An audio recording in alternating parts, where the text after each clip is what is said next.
He does not think that he owes President Trump an apology for what happened inside the Oval Office today. Do you feel otherwise? I do, because you guys don't see, you guys only saw the end. You saw what happened today. You don't see all the things that led up to this. So let me explain. The president's been very clear. He campaigned on this. He thinks this war should have never started. He believes, and I agree, that had he been president, it never would have happened. Now here we are. He's trying to bring an end to this conflict. We've explained very clearly what our plan is here, which is we want to get the Russians to a negotiating table. We want to explore whether peace is possible. They understand this. They also understand that this agreement that was supposed to be signed today was supposed to be an agreement that binds America economically to Ukraine, which to me, as I've explained, and I think the president alluded to today, is a security guarantee in its own way, because we're involved. It's now us. It's our interests. That was all explained. That was all understood. And nonetheless, for the last 10 days, in every engagement we've had with the Ukrainians, there's been complications in getting that point across, including the public statements that President Zelensky has made.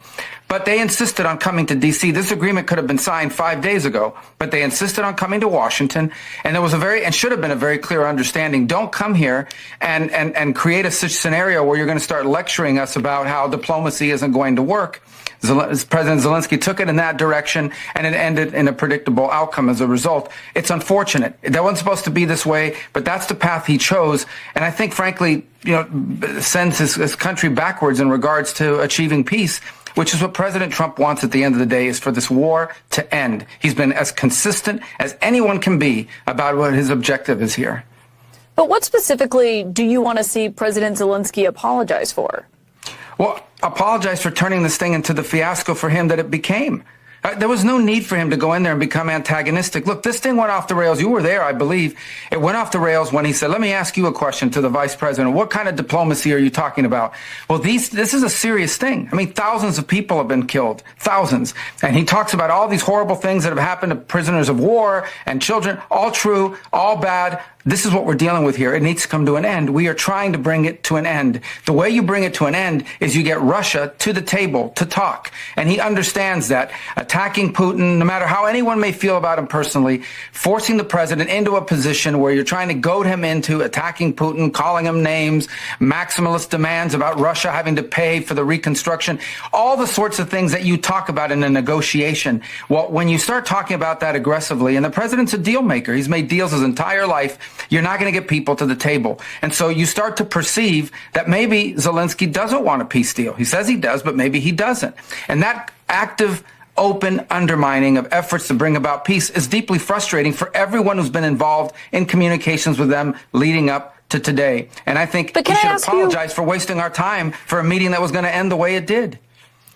You yourself have said previously that Putin cannot be trusted in negotiations. That was the point that President Zelensky was ultimately making during that conversation, is that there cannot be an agreement without security guarantees, because he was talking about all the ceasefire agreements before, or agreements that Putin has just blown past. I mean, do you still feel that way, that Putin cannot be trusted in these negotiations? Well, I was there yesterday when the president said in front of the media that our approach is going to be trust but verify. President Trump's made deals his entire life. He's not going to get suckered into some deal that's not a real deal. We all understand this. We understand it on our end for certain. And so the goal here is to get to a place we have to explore whether peace is possible. I've said this repeatedly. I don't know. I think it is, based on what they've said so far, but we have to explore that. How else is this war going to end? I ask people, what is the European plan to end this war? I can tell you what one foreign minister told me, and I'm not going to say who it was, but I can tell you what one of them told me, and that is that the war goes on for another year, and at that point, Russia will feel so weakened that they'll beg for a peace. That's another year of killing, another year of dying, another year of destruction, and by the way, not a very realistic plan in my point of view. So if there's a chance of peace, even if it's a 1% chance, that needs to be explored, and that's what President Trump is trying to do here. President Trump said just when he was leaving the White House after that meeting that he doesn't think President Zelensky wants peace. But isn't that why the Ukrainian leader was in the Oval Office for that meeting today? Well, he was in the Oval Office to sign a minerals rights deal. That's what he was in the Oval Office to sign today. But again, when you have comments that deliberately appear to be after having discussed this repeatedly, deliberately appear to be geared towards making the argument that peace is not possible. Again, he turns to the vice president. What kind of diplomacy are you talking about? Almost as if to say, these people, you can't deal with them. You can't have any negotiations with Putin because he can't be trusted, and you're just wasting your time on negotiations. Well, he's directly basically undermining everything the president has told them he's trying to do. Look, there's no need for that. You start to suspect, does he really want an end to this war? Does he just think that, we have to do whatever he says and give him anything he wants without any end game? That was the Biden strategy.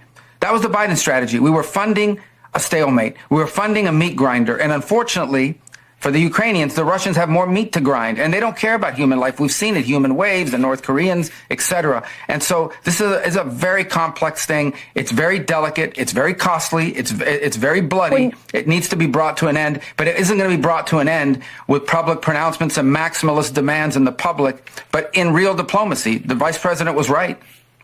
When you say they don't care about life, are you talking about the Russians or the Ukrainians? Well, the Russians, they're conscripting by the hundreds of thousands. They brought in North Korean troops that were slaughtered in Kursk, and they keep going because they got more people. That's the other fact. Look, and it's, again, we go back to the same point. I'm not going to fall into this trap of the who's bad and who's evil. People can make those conclusions. People have seen how this narrative has played out and where we are today and how this all started and so forth. The point now is it has to end. And the way it ends is you get people to a negotiating table, and the president, who's the ultimate deal maker, knows you don't get people to a negotiating table when you're calling them names and you're accusing them of things, because at the end of the day, this is not a political campaign. Okay, this is high stakes international diplomacy and an effort to bring about an end to a very, very dangerous war. But you yourself, sir, have said before that you believe Putin is a war criminal, that is a widely accepted fact. You've called him a butcher.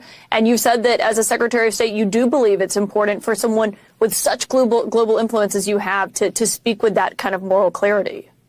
Yeah, and at this moment, as Secretary of State, my job working for the president is to deliver peace, to end this conflict and end this war. Ultimately, that is the job of the State Department. The State Department doesn't fight wars, it ends them. It tries to end them. And that's usually, by the way, celebrated. I mean, throughout history, I've watched presidents to bring about an end to wars and conflicts, and people celebrate that. They applaud it. I think we should be very proud and happy that we have a president whose prime objective is not to get into wars, but to prevent wars and to get out of wars. That is a very noble, laudable goal. Everyone should be applauding it, and he should be given the space to do that, not undermined by demands that he call Putin names or that we say things that impede the ability to conduct real diplomacy, as the vice president said today.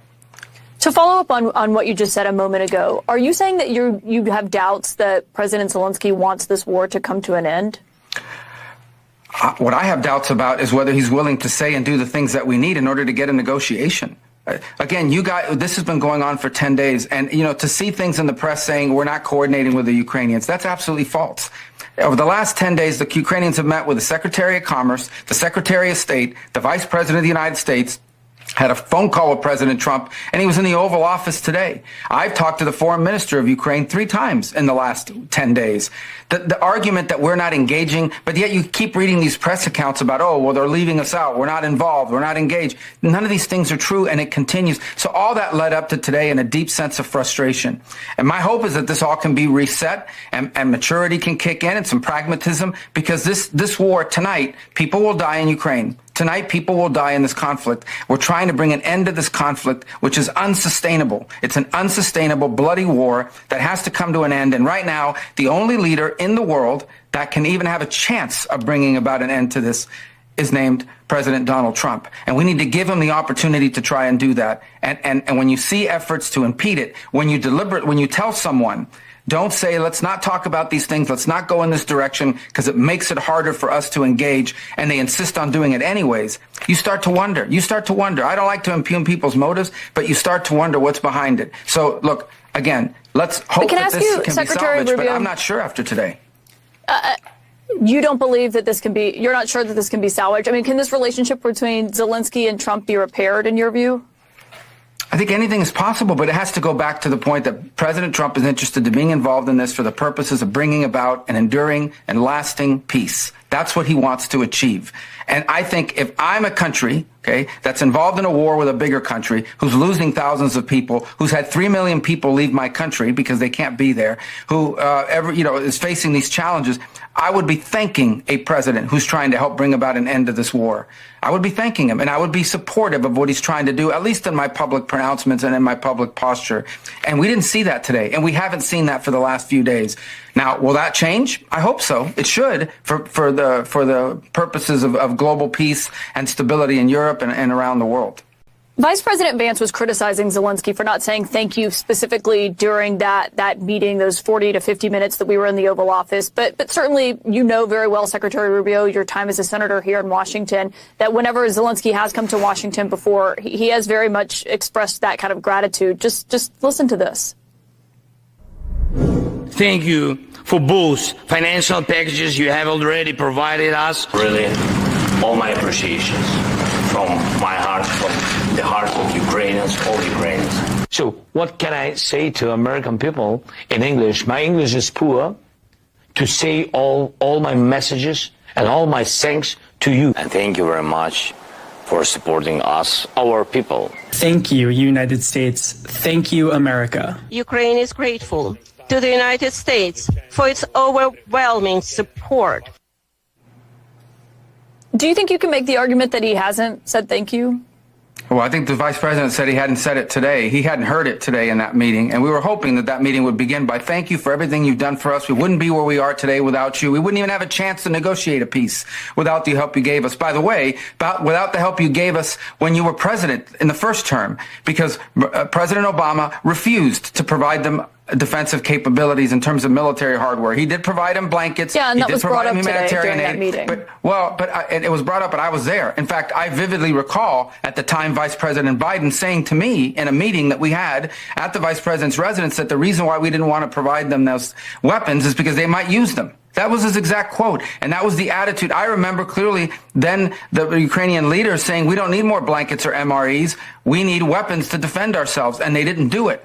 President Trump did. He provided them weaponry, some of it, much of it, which was used at the beginning of this war. And without those weapons being in their stocks, this war could have been over very quickly, 2, 3, 4 days. Another pot shot that Zelensky took today, when the president pointed that out, you know what Zelensky said? He said, yeah, we've heard that from the Russians. That's not a Russian narrative. That was the official position, okay, of the United States. I vividly recall being briefed by leaders in the Biden administration telling us that this war was going to be over in 5 to 6 days. They believed that that was their assessment at the time. And it wasn't the case because of the weapons that Ukraine had in its stocks because of President Trump in his first term. So he should have been grateful for that and grateful for what we're doing now. And one more point. It's not just President Trump. There's news reports out there from NBC News, at least is one of the places I recall, reporting that Biden had a shouting match with Zelensky for not being grateful and not being thankful for everything that was provided back in 2022. Now, that didn't happen in front of the press. That was leaked, but it got out there.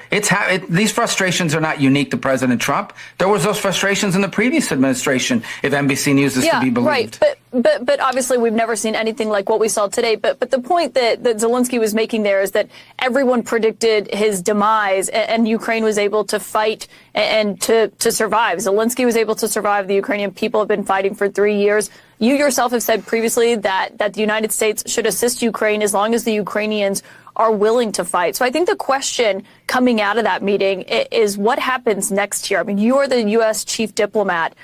Is there a path for diplomacy? Is a ceasefire still a possibility tonight? Well, number one, you know who else said that Ukraine is very brave and very valiant? President Trump. He said it today. He said it repeatedly. Your soldiers have been very brave. Your fighters have been very brave. Your people have been very brave. He said that repeatedly. And everyone recognizes that. But we're 3 years into a war that has no end in sight and no exit strategy. The EU doesn't have an exit strategy. I saw the comments tonight from the leader of the EU saying there needs a new leader of the free world. I mean, these people are just playing silly games and saying these things. What is their exit strategy? What is anybody else's exit strategy? The only person on the planet who is actively trying to bring an end to this conflict is named Donald Trump, the president of the United States. He's the only one that's trying to do it, and we should be helping him to achieve it. And so do I think it's possible? Yeah, I hope it's possible, because that's what we do try to do at the Department of State, is we try to bring end to conflicts, not start new ones, and certainly not extend them. Senator Lindsey Graham, after having lunch with President Trump today, said Zelensky either needs to resign or they need to send someone over that we can do business with. Do you feel that President Zelensky needs to resign? Well, that's Lindsey's feeling because he feels very passionately. You know, he's been a very strong supporter of Ukraine. Lindsey Graham has been one of the strongest voices for Ukraine. Well, the United States, the president's taken no position on that. What he said today is let him come back when he's ready to do peace. That's what he said. Let him come back when he's ready to do peace. So I can't speak for what anybody else said. I can only go off the words from the president of the United States, and that is today this is not going to be productive any further. When Zelensky's ready to make peace and he's serious about peace,